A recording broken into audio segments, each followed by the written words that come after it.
The diplomatic summit on Station Nexus had been proceeding smoothly until Princess Lyrelei of the Valerian Empire laid eyes on Captain Marcus Reed of the Terran Defense Force. The towering alien woman, with her ethereal blue skin and luminescent silver hair, stood 7 feet tall among the assembled dignitaries from across the galaxy. Her pointed ears twitched with interest as she observed the human delegation.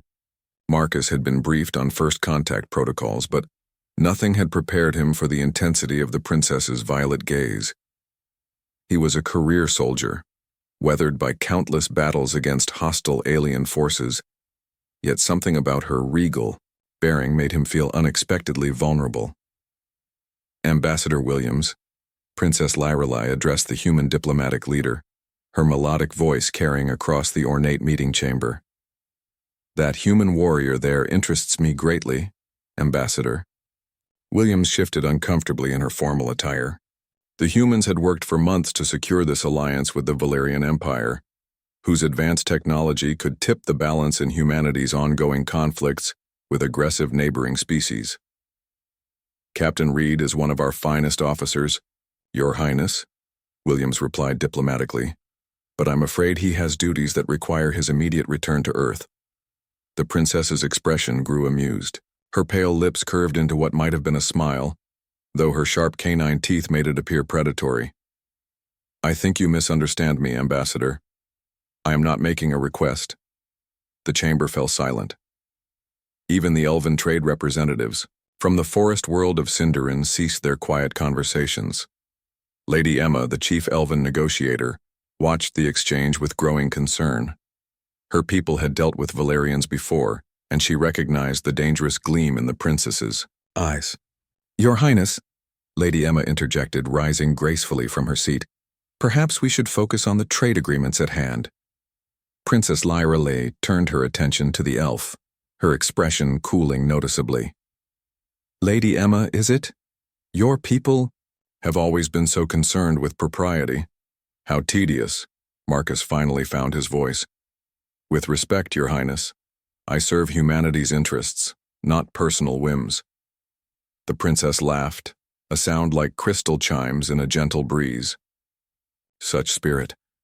This is exactly why you fascinate me, human. Your species fights against impossible odds, never surrendering even when outmatched. Most remarkable.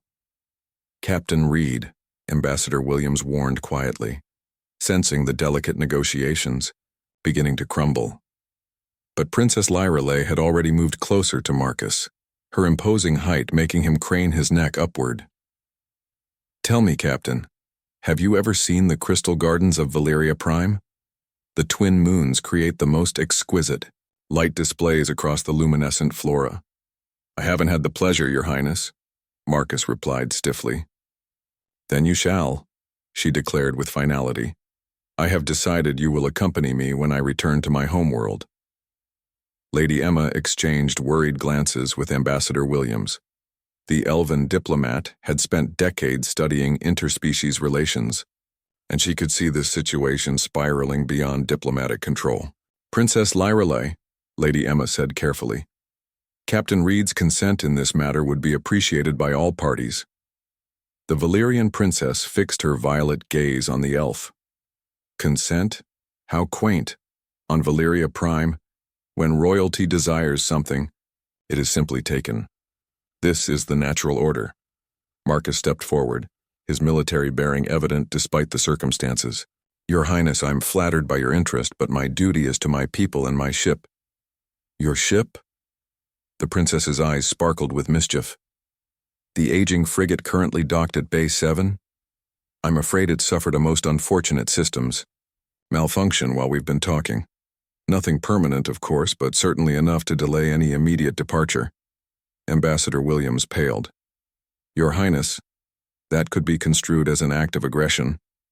Could it? Princess Lyrelei asked innocently. Or perhaps it's simply mechanical failure. These things happen so frequently with primitive technology. Lady Emma rose again, her diplomatic training taking over. Perhaps we could arrange a cultural exchange program instead. Captain Reed could visit Valeria Prime as an official representative, with full diplomatic immunity and a predetermined return date. The princess considered this proposal, her head tilted like a curious predator. Interesting. And what would the elves offer to sweeten such an arrangement? The Cinderin Collective could provide rare crystalline matrices for your energy systems, Lady Emma offered. Our artisans create the finest focusing crystals in known space. Marcus watched the negotiation unfold around him, feeling like a prize being bartered between powers. His military instincts rebelled against the entire situation, yet he recognized the larger stakes at play. Humanity desperately needed the Valerian alliance. 3 months, he said suddenly, surprising everyone in the room. I'll spend 3 months on Valeria Prime as a cultural ambassador. After that, I return to active duty with the Terran Defense Force. Princess Lyrelei clapped her hands together with delight. Wonderful. Though I suspect you'll find our world so enchanting that you'll beg to extend your stay. I doubt that, Your Highness, Marcus replied dryly. We shall see, she purred. I do so enjoy a challenge. Ambassador Williams looked as though she'd aged several years in the past few minutes. If Captain Reed agrees to this arrangement, then the alliance negotiations can proceed? Of course, Princess Lyrelei agreed readily. I'm not unreasonable. Humanity will receive full access to our defensive technologies and manufacturing capabilities. Consider it my engagement gift. Engagement? Marcus and Lady Emma said simultaneously. The princess's smile widened, revealing those sharp teeth. Again. Did I forget to mention that part? On Valeria Prime, when a member of the royal family claims someone, it traditionally leads to bonding ceremonies. Don't worry, Captain, you'll have those 3 months to adjust to the idea. Marcus felt the weight of an entire species' survival pressing down on him. The room seemed to shrink as he realized the true scope of what he'd agreed to. Lady Emma leaned forward slightly. Princess Lyrelei, surely the captain should have some say in his own future. He does, the princess replied airily. He can choose to embrace his destiny willingly, or I can simply take what I want anyway. I prefer cooperation, but I'm not opposed to more direct methods. The implicit threat hung in the air like a storm cloud. Marcus straightened his shoulders, every inch the career soldier. Then I suppose we have an understanding, Your Highness. 3 months. 3 months, she agreed, though her expression suggested she had no intention of honoring that limitation.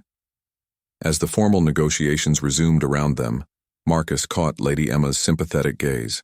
The elf mouthed silently. Good luck. He had a feeling he would need it.